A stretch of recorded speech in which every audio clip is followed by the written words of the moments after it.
Hey everybody, today I wanted to do a video on my new DJ Bikes electric fat tire mountain bike. I ordered it and it was sent from Canada. DJ Bikes is based in Canada, and I just had done some looking around to see what kind of bikes were out there. This one seemed ultra good and had a lot of support behind it by people. So I thought, that's the bike for me. Didn't sit on it, didn't ride it. Went basically off of reviews. On this bike, we'll just start with your computer, and so you can set your pedal assist rather, 1, 2, 3, 4, and 5. And when you get to 5, you're barely pedaling at all. The bike's pedaling for you. So that's very fast. Most people run these at 3. So stay around 3, and that's usually your best level. Gives you a good output when you're still doing some pedaling to give you some exercise. This is just what do they call it, Megora thing I bought to put my phone in, so when I ride I can use Strava or whatever is going on, whatever the best app is right now. Like I say, I've only had this bike 2 or 3 days, so I just wanted to do a review on the first 30 some miles that I put on it. Actually right there you'll see I put 37 total miles on it so far. Right here is your rear gears, and sorry about that, my hand went away. Just up to whatever you like, and then if you need to bring it back down, you just click back down. And they're pretty solid, considering that they're an older style gearing that has been used on bikes many years ago.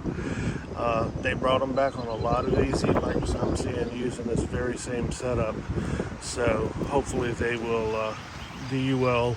You may have to have some cable stretch in them, which means your gears won't shift perfectly after, but that's after you've ridden it a while. You might have to take it into the bike shop and just have them adjust your gears. No big deal, not an expensive thing, and some of you can even do it yourself. But make sure you know what you're doing before you get into that. Moving on, basic grips, nothing fancy. You can switch them out. Right now I'm gonna keep them and let them wear down on their own, and then I'll get what I really want after that. Then I had a lot of people tell me before I got the bike that you're going to want to change the seat, because a lot of people say it's not comfortable. For me, I think it's great. It works out perfect. It's nice and comfortable, nice and wide, gives you plenty of room to set your butt on. To me, this is a must, and this is something I bought separate, was a bag to put a pannier and a bag to put all your foods, maybe a couple of drinks, clothing, anything you can fold up and get in there. There's a lot of things you may need if you're going to do a 40-mile ride, so you could end up needing anything. So to me that is a must, to have a bag to carry your stuff in. Moving on down, nice rear fender. It stays put, it does a job, and keeps you from getting soaked in the rain. As you can see, this is the motor of the bike. It's a Bafang. I guess I'm saying that right, Bafang. Anyway, I don't know a lot about these things, these motors on these bikes, but I'm learning. You got disc brakes, Tektro Aries. I know Tektro has been a lower to mid-level brake in the past years on regular mountain bikes. They're not hydraulic, they are cable actuated. You got double wall thick rims here. I mean, they're big. The tires, about 4.5, 5 inches. I'm not real sure. They look about 4.5, but they're great. I haven't had any problems with them. They say that they are puncture resistant. I have not had any problems with them yet, but then again, I've only ridden it about 3 days. This is your derailleur guard and your derailleur. The derailleur is a Shimano tourney. Shimano tourney has been known in the past to be one of your lower level gears. So again, you may get some cable stretch there after a while. Your gears will start shifting kind of funny. You may want to have to take them in and then get them adjusted, or do it yourself if you know enough about it. But it's something you do want to get right, because it affects your performance. And then that's the chain. I'm not even sure if it's got a master link. I haven't seen it, but I've never had a crank like this. I guess it's for e-bikes. I'd imagine if your chain came off while you're riding, that could be quite dangerous. So it probably is made like that to keep the chain in there.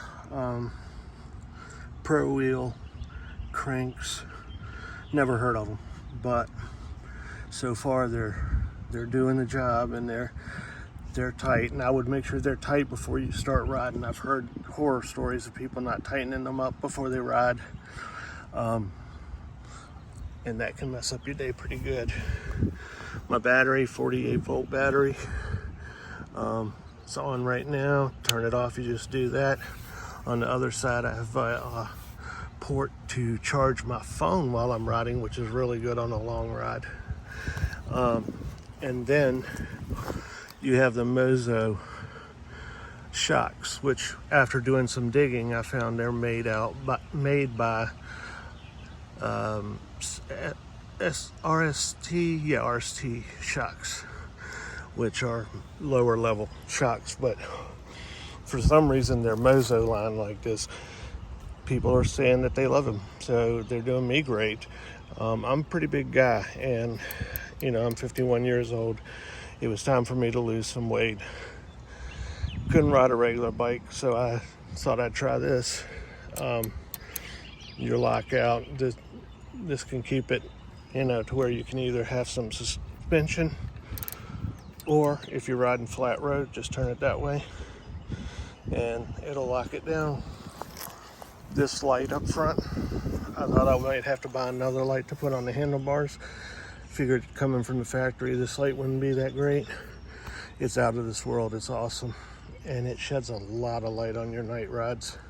So definitely a plus there.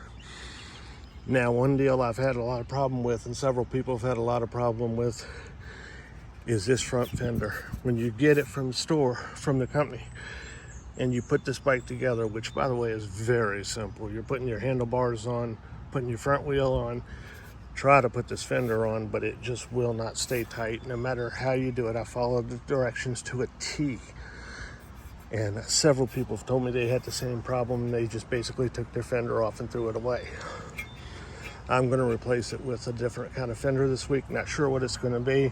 I'll do an update video with some things I'm going to change on this bike and show you. But for now, I would say try your best to get that as tight as you can. And if you can't, get it to where it'll stay. Like, you know, because I don't trust it going at a very high speed.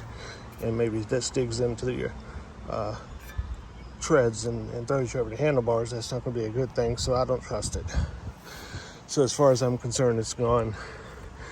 I sent it to sent a message to DJ Bikes and told them about the front fender, and that I had several people that were the same way, and they said I needed to send a video to prove to them that it was doing that. Well, they got their video. But overall, I love the bike. I paid about $1,500 for it. I was looking at other bikes in the store at the same price range, and they just looked so weak to me. They looked small, inefficient. They had 250 watt amp motors on them, and it just wasn't worth it to me to pay the same price when I could get this. I just had to wait about 3 weeks to get this. But overall, not a bad bike. And if you're into e-bikes, this bike will take you anywhere you want to go. So I'll do a riding video next and update it as I ride and show you some things that I notice when I ride. But overall, a pretty darn good bike. So if you have any questions, just ask me in the links below and I'll be checking them. So good luck, have fun e-biking, and have a great day.